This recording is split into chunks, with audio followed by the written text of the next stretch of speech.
Good morning everyone, welcome to Gyanam Sundarnagar. तो हमने शुरू की थी हिस्ट्री। स्टार्टिंग से मैंने 2-3 टॉपिक आपको करवा दिए हैं।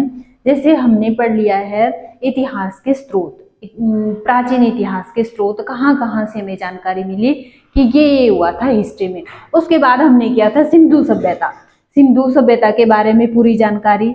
और उसके बाद हमने की थी वैदिक काल। वैदिक काल में भी हमने 2 पार्ट किए, एक पूर्व वैदिक काल और एक उत्तर वैदिक काल।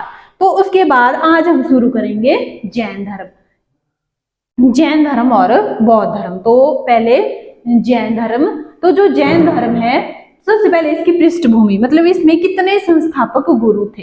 संस्थापक गुरु जिन्हें तीर्थकर बोला गया। तो जो संस्थापक गुरु थे या तीर्थकर थे, वो थे संस्थापक गुरु 24। जैन धर्म में हुए हैं 24 तीर्थकर। तीर्थकर का अर्थ हुआ जो संस्थापक गुरु थे। तो उन 24 में जो सबसे पहले थे या जो जैन धर्म के संस्थापक जिन्हें बोला जाता है, वो थे ऋषभदेव। जो ऋषभदेव है, इन्हीं के नाम है आदिनाथ और वृषभनाथ। ये दोनों नाम भी ऋषभदेव जी के हैं, ठीक है। तो जो ऋषभदेव हैं, इन्होंने की थी जैन धर्म की स्थापना। तो जो 24 थे संस्थापक गुरु, उनमें से जो 22वें थे अरिस्टोनेमी, और जो 23वें गुरु थे वो थे पाशर्वनाथ। जो पाशर्वनाथ थे, इनका जन्म हुआ था काशी में। काशी में इनका जन्म हुआ था और इनको ज्ञान प्राप्ति हुई थी समेद पर्वत पर, ठीक है। समेद पर्वत पर जो पाशर्वनाथ है, ये भी इंपॉर्टेंट है क्योंकि इन्होंने दी थी 4 शिक्षाएं। 4 शिक्षाएं मतलब जो जैन धर्म है ना, इसमें 5 महाव्रत है। तो 5 महाव्रत में से जो 4 महाव्रत हैं वो दिए हैं पाशर्वनाथ ने, ठीक है। तो 4 कौन कौन से? सत्य, अहिंसा, असत्य और अपरिग्रह, ठीक है। सत्य मतलब सत्य में विश्वास या सच बोलना चाहिए। अहिंसा, तो अहिंसा नहीं करनी चाहिए। और असत्य, अब असत्य क्या हुआ? असत्य का अर्थ होता है चोरी नहीं करना, तो चोरी हमें नहीं करनी चाहिए। और अपरिग्रह, अपरिग्रह क्या हुआ? अपरिग्रह हुआ धन संचय नहीं करना, मतलब जितनी जरूरत हो ना उतने ही हमें धन रखना चाहिए, इसके अलावा धन का संचय नहीं करना चाहिए। तो जो 5वां महाव्रत है जैन धर्म में, वो दिया है महावीर स्वामी ने, ठीक है। महावीर स्वामी ये 24वें तीर्थकर थे और अंतिम तीर्थकर। तो महावीर स्वामी ने दिया है 5वां महाव्रत, वो है ब्रह्मचर्य, ठीक है। तो 5 महाव्रत हैं जैन धर्म में। कौन कौन से? सत्य, अहिंसा, असत्य, अपरिग्रह और ब्रह्मचर्य। तो इनमें से जो 4 हैं वो किसने दिए? पाशर्वनाथ ने। और जो 5वां महाव्रत है वो जोड़ा है फिर महावीर स्वामी ने, ठीक है। तो सबसे इंपॉर्टेंट जो हमारा तीर्थकर गुरु थे या जो वास्तविक संस्थापक है, वो है महावीर स्वामी, ठीक है। जो महावीर स्वामी है, ये 24वें गुरु थे, ये या 24वें तीर्थकर और अंतिम भी यही थे। और वास्तविक संस्थापक भी बोला जाता है महावीर स्वामी को, ठीक है। तो जो महावीर स्वामी है, इनका जन्म हुआ था 540 बीसी में। और कहाँ हुआ था? कुंडग्राम में, कुंडग्राम वैशाली में। जन्म इनका कुंडग्राम वैशाली में और मृत्यु हुई थी इनकी 468 बीसी में। 468 बीसी कहाँ पर? पावापुरी में हुआ था इनकी मृत्यु, ठीक है। जन्म हुई थी कुंडग्राम वैशाली में और मृत्यु 468 बीसी में पावापुरी में। तो इनके बचपन का नाम आता है, जैसे शुरुआत में इनका नाम महावीर स्वामी नहीं था, ठीक है। ज्ञान प्राप्ति के बाद पड़ा था इनका नाम महावीर स्वामी। तो बचपन का नाम था इनका वर्धमान, ये आपने याद रखना है। और इनके पिता का नाम था सिद्धार्थ। जो इनके पिता थे ये क्षत्रिय राजा थे ये, ठीक है। तो पिता का नाम सिद्धार्थ और इनके बचपन का नाम था वर्धमान। और इनकी माता का नाम था त्रिशला, माता का नाम त्रिशला और पत्नी का नाम था यशोदा। और इनकी बेटी भी थी एक, इनकी पुत्री का नाम था अनोजा, अनोजा या प्रियदर्शी, एक दोनों नाम है इसी के ही, अनोजा और प्रियदर्शी। अब इन्होंने गृह त्याग कब किया था ये भी पूछते हैं। तो गृह त्याग मतलब घर छोड़ा था इन्होंने जब ये 30 साल के थे, ठीक है। 30 साल के थे। और ज्ञान प्राप्ति इनको कहाँ हुई थी ये भी पूछते हैं। तो ज्ञान प्राप्ति हुई थी इनको जाम्भिक ग्राम में, जाम्भिक ग्राम। और वृक्ष था साल, जाम्भिक ग्राम, साल वृक्ष के नीचे। और रिजु बालिका नदी, ये तीनों चीजें आपने याद रखनी है कि कौन सा गांव था और कौन सा वृक्ष था और कौन सी नदी थी। ठीक है, 12 वर्ष बाद, जैसे 30 साल के छोड़ा था इन्होंने घर, तो 12 साल के बाद हुई थी इनको ज्ञान की प्राप्ति। ठीक है, ज्ञान प्राप्ति तो ये हुई थी जाम्बी ग्राम में। वृक्ष था साल का और नदी थी रिजु बालिका नदी। ये रिजु बालिका नदी कहाँ पर है? तो ये बिहार में है। ठीक है, तो जैसे ना जब इन्होंने तप शुरू किया था, तो तप शुरू के 13 महीने बाद इन्होंने क्या किया? अपने वस्त्र त्याग दिए थे। तो कौन सी नदी? स्वर्ण बालुका नदी। स्वर्ण बालुका नदी के किनारे इन्होंने क्या किया? अपने वस्त्र त्याग दिए थे। तो इसको क्या बोला गया? दिगंबर। ठीक है, इसको दिगंबर कहा गया। इनको दिगंबर क्या होता है? दिगंबर का अर्थ होता है कि दिशाएं ही जिसका वस्त्र, और इन्होंने वस्त्र फिर त्याग ही दिया और उसके बाद इन्होंने वस्त्र पहने भी नहीं। तो बिना वस्त्र के इन्होंने क्या किया? फिर अपने धर्म का प्रसार। तो ज्ञान प्राप्ति को क्या बोला गया? ज्ञान प्राप्ति को कैवल्य बोला गया। ठीक है, जब इनको ज्ञान प्राप्ति हुई तो इस घटना को कैवल्य कहा गया। तो ज्ञान प्राप्ति के बाद ही फिर इनका नाम पड़ा महावीर। वैसे बचपन का नाम क्या था इनका? बचपन का नाम था वर्धमान। अब ज्ञान प्राप्ति के बाद इनके और क्या क्या नाम पड़े? ठीक है, तो ज्ञान प्राप्ति के बाद एक तो इनको बोला गया जिन। जिन क्या होता है? जिन का अर्थ होता है विजेता। विजेता मतलब जिसने अपनी इंद्रियों को अपने वश में कर लिया, अपनी इंद्रियों को उसने जीत लिया। तो एक तो बोला गया इनको जिन, एक बोला गया अहर्त। अहर्त क्या हुआ? अहर्त का अर्थ होता है योगी। और निग्रंथ। निग्रंथ मतलब बंधन रहित, जिसने सारे बंधनों का त्याग कर दिया। और महावीर, एक नाम पड़ा इनका महावीर। महावीर का अर्थ क्या हुआ? महावीर का अर्थ होता है साधना के प्रति प्रवर्तन। मतलब वो इतने लीन हो गए थे अपनी साधना में कि उन्होंने अपने वस्त्रों का भी त्याग कर दिया था। ठीक है, उसके बाद जो इन्होंने अपना पहला उपदेश कहाँ दिया था? जैसे ज्ञान प्राप्ति के बाद इनकी उपदेश व शिक्षाएं, तो पहला उपदेश दिया था इन्होंने राजगृह में। पहला उपदेश राजगृह में, और पहला शिष्य था इनका जामिल। जामिल या जमाली। ठीक है, तो ये था इनका दामाद। अपने दामाद को दी थी इन्होंने, मतलब दामाद को बनाया था पहला शिष्य। ठीक है, पुत्री का नाम क्या था इनकी? प्रियदर्शी। तो इनका जो मुख्य उपदेश था वो क्या था? कि संसार दुखमय है। संसार दुखमय है और दुख का कारण कर्म फल है। तो जो हमें दुख होता है ये क्यों होता है? अपने कर्मों के कारण। क्यों? क्योंकि हम क्या रखते हैं? लालसा रखते हैं। ठीक है, और फिर क्या होते हैं? हम दुखी होते हैं। ठीक है, तो संसार दुखमय है और दुख का कारण क्या होता है? हमारा कर्म फल है। मतलब हमें अपने कर्मों के अनुसार क्या मिलता है? उसका फल मिलता है। अगर हम अच्छे कर्म करेंगे तो क्या होगा?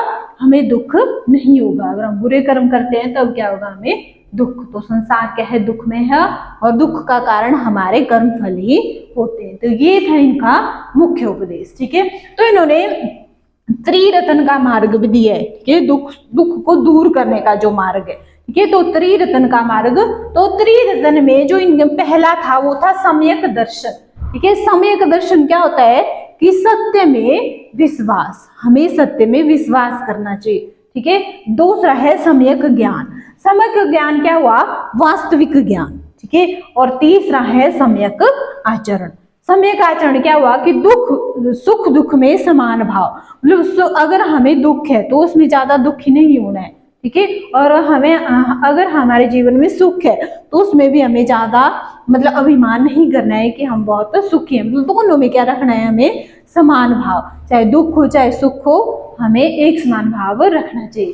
ठीक है, मतलब सम्यक दर्शन मतलब हमें जो देखना चाहिए है ना, फिर हमें वो अपने आचरण में भी लाना चाहिए। हम जो देखते हैं ना अच्छी बातें, तो उसको महसूस करना है। वो हुआ सम्यक ज्ञान, मतलब वास्तविक ज्ञान, अपने महसूस करना अंदर से, और फिर उसको अपने आचरण में लाना। ठीक है, वो हुआ सम्यक आचरण।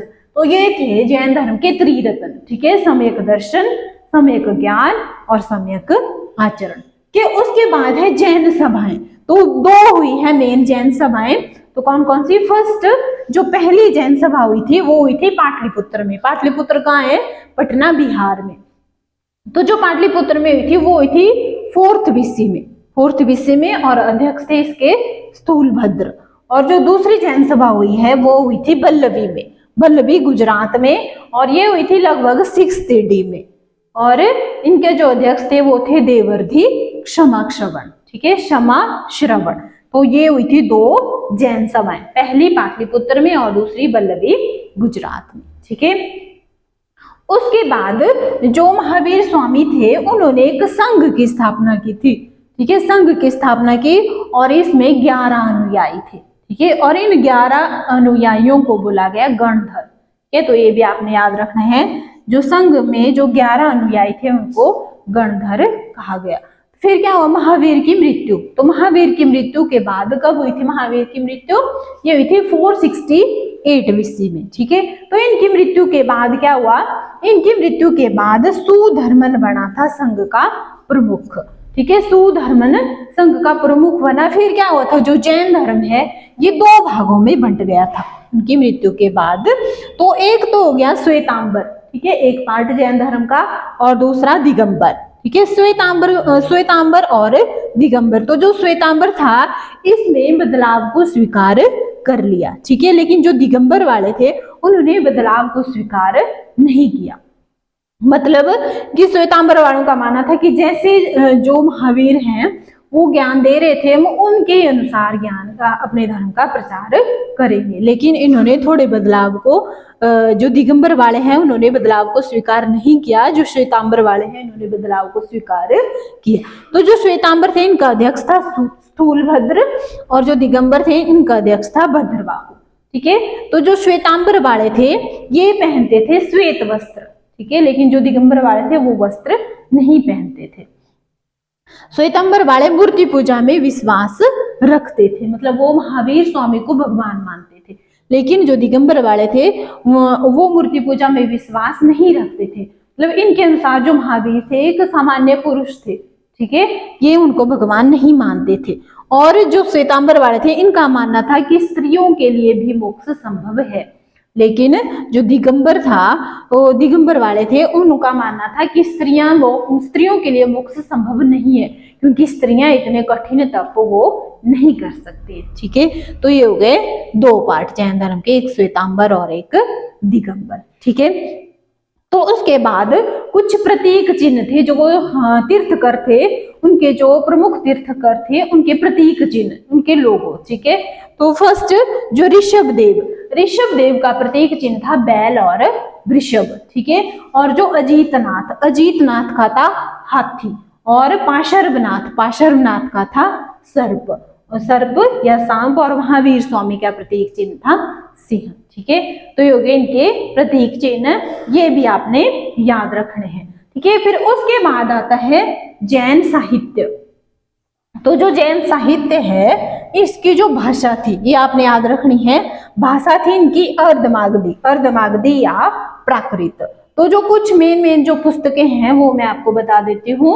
तो अगर आप नोट्स बना रहे हैं तो आप 2 पार्ट कर सकते हैं, एक साइड नाम लिख सकते हैं और एक साइड संख्या लिख सकते हैं, ठीक है। तो फर्स्ट है अंग, जो बुक्स का नाम है अंग, इनकी संख्या थी 12 थे ये।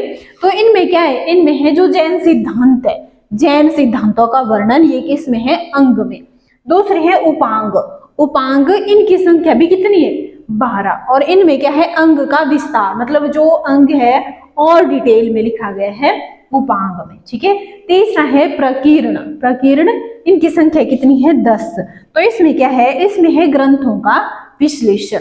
और चौथी है छेद सूत्र 6 से रखना याद, तो कितने हैं ये, 6।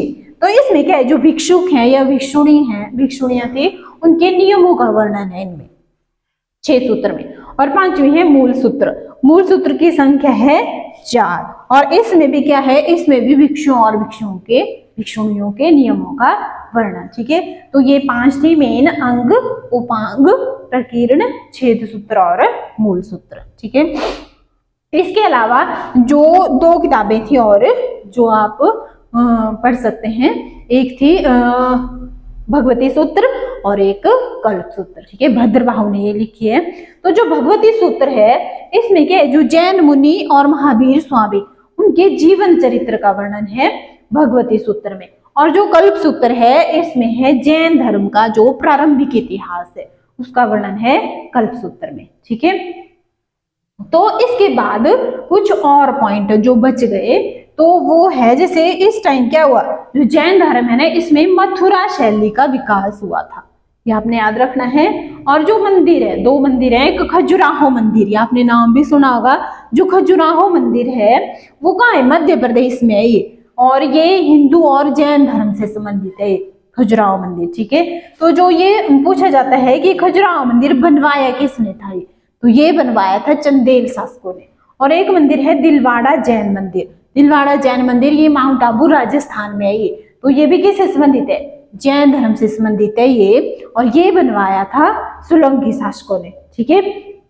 उसके अलावा एक श्रवण बेलगोला, श्रवण बेलगोला जो कर्नाटक में है, वहां पर है बाहुबली की विशाल मूर्ति, ठीक है। तो श्रवण बाहुबली, ये बाहुबली कौन थे, ये थे ऋषभ देव का जो बेटा, उसका नाम था बाहुबली। तो उसकी विशाल मूर्ति कहाँ पर है, यह है कर्नाटक में। और बनवाई किसने थी, ये बनवाई थी गंग वंश के मंत्री, उसका नाम था चामुंडराय, ठीक है। उसने इस मूर्ति का निर्माण करवाया था। और यहाँ पर क्या होता है श्रवण बेलगोला में, हर एक 12 वर्ष के बाद, प्रत्येक 12 वर्ष के बाद यहाँ मनाया जाता है महामस्तिका अभिषेक उत्सव, और ये मनाया जाता है प्रत्येक 12 वर्ष के लिए। और जो जैन धर्म है इसमें मोक्ष प्राप्ति के लिए क्या किया जाता है, संथरा विधि का प्रयोग, संथरा विधि या इसी को भी बोला जाता है संथारा विधि। अब ये विधि क्या होती है, इसमें भूखे रहकर प्राण त्यागे जाते हैं, ठीक है। तो ये होगी मोक्ष प्राप्ति। तो आज हमने किया जैन धर्म। तो एक बार फिर से मैं आपको बता देती हूँ, जैन धर्म में कितने संस्थापक गुरु थे, 24, ठीक है। और इसमें मेन कौन थे, महावीर स्वामी। तो महावीर स्वामी के बारे में मैंने आपको पूरा बताया। तो अगर आप स्क्रीनशॉट लेना चाहते हैं तो ले सकते हैं। Thank you.